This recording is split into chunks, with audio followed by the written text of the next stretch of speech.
میں جانتا ہوں کہ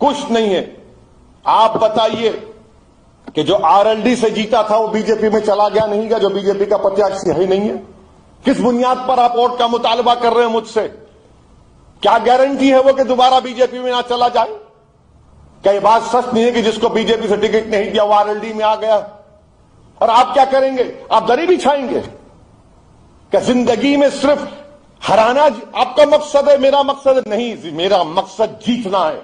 یقیناً ہم ہرائیں گے اپنے اتحاد سے, یقیناً ہم ہرائیں گے اپنی حصہ داری سے, یقیناً ہم فرقہ پرستی کو, بی جے پی سنگھ پریوار کو ہرائیں گے بھاگیہ داری سے. مگر ہم اگر صرف ہرائیں گے کے نام پر ووٹ دیں گے تو آپ کو اور مجھے کیا حاصل ہو رہا ہے؟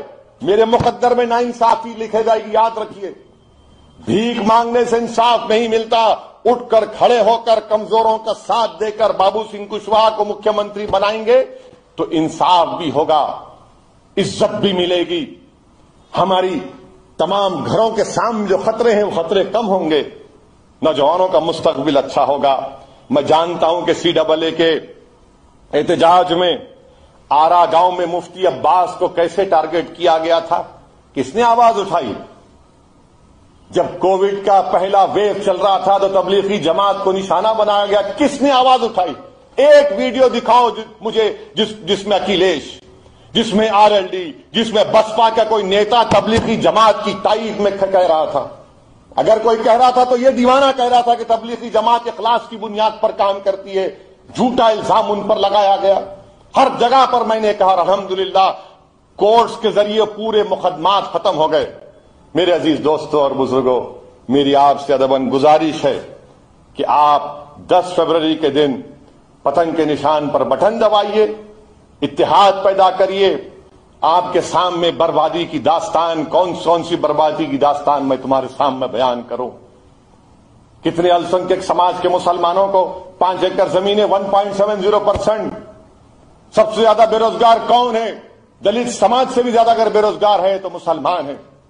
سب سے زیادہ بچے اگر اسکول کے باہر ہیں تو کس کے ہیں؟ السنکھیک سماج مسلمان کے ہیں. سب سے کم گریجویٹ 3% ہے تو السنکھیک سماج مسلمان کے.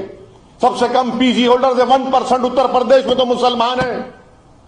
بتاؤ یہ کس نے یہ حال کر دیا آپ کا اور ہمارا؟ اور آپ صرف گھر کے خطرے کو, یہ تمام خطرات ہیں, یاد رکھو ان خطرات کو اگر ہٹانے کا ہے تو آپ کو خواہد لیڈر بننا پڑے گا, نیتا بننا پڑے گا. یہ تمام سیاسی پارٹیاں نہیں چاہتی, یہ چاہتی ہیں کہ آپ صرف دری بچھائیں, آپ سے زندہ آباد کے نعرے ان کے لیے لگائیں. آپ اب بھیک مانگے ٹکٹ کے لیے, ارے تم ٹکٹ کے لیے بھیک مانگ رہے ہو, آؤ مجلس میں تم ٹکٹ بانٹو گے انشاءاللہ تعالی. میں آپ سے اپیل کر رہا ہوں کہ 10 فروری کے دن متحدہ اپنے ووٹ کے ذریعے بھاگیہ داری پریورتن مورچہ کو کامیاب کریے, پتنگ کے نشان پر بٹن دبائیے.